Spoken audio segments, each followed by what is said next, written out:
ایک زمانے کی بات ہے، نیلگوں پہاڑوں اور سنہری وادیوں کے درمیان ایک شاندار سلطنت تھی جس کا نام نورین تھا۔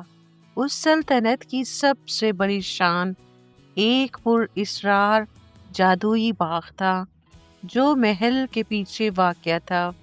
اس باغ میں ہر موسم اپنی خوبصورتی کے ساتھ بولتا تھا۔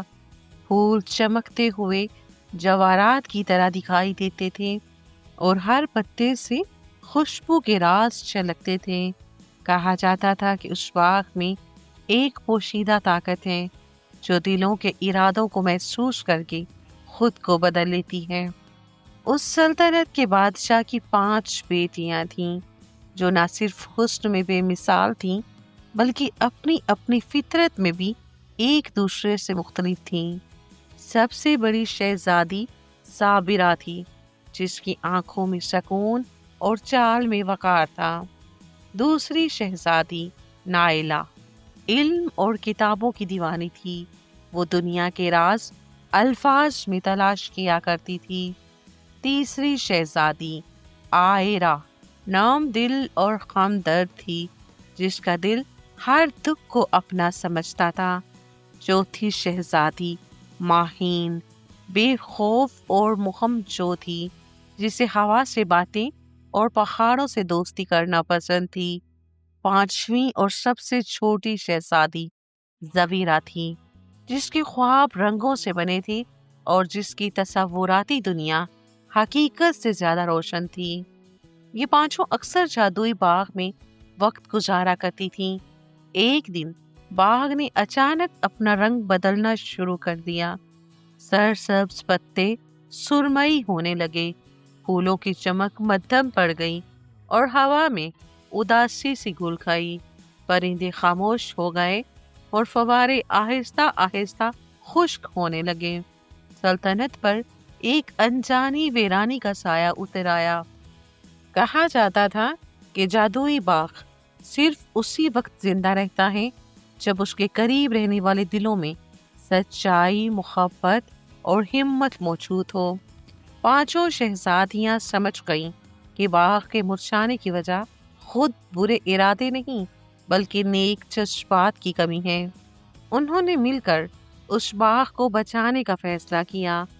صابرہ نے صبر اور حوصلے کی شمع چلائی جس کی روشنی نے باغ کے اندھیروں کو نرم کر دیا۔ نائلہ نے کتابوں سے فطرت کی پھولی ہوئی دعائیں تلاش کیں جنہیں اس نے ہوا کے ساتھ باغ میں بکھیر دیا۔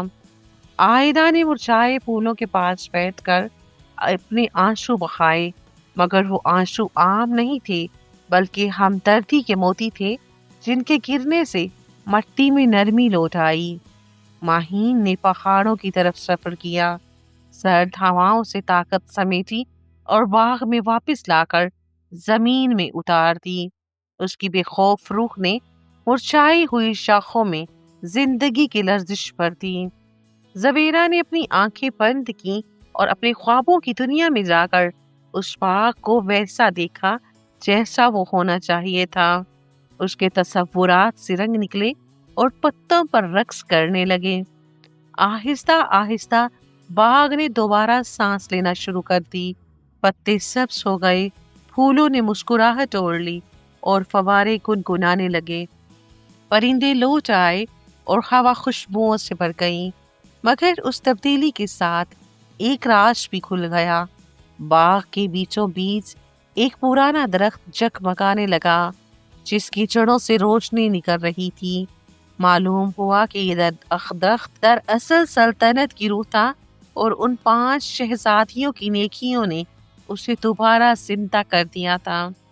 جیسے ہی باغ مکمل طور پر بحال ہوا، سلطنت نورین میں بھی خوشحالی لوٹ آئی۔ خشک کھیتوں میں سبزہ اگ آیا، آسمان صاف ہو گیا اور دلوں میں نئی امید جاگ اٹھی۔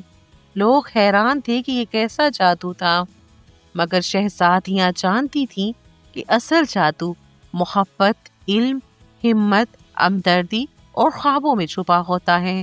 وقت گزرتا گیا اور 5 شہزادیاں اپنی اپنی خوبیوں کے ساتھ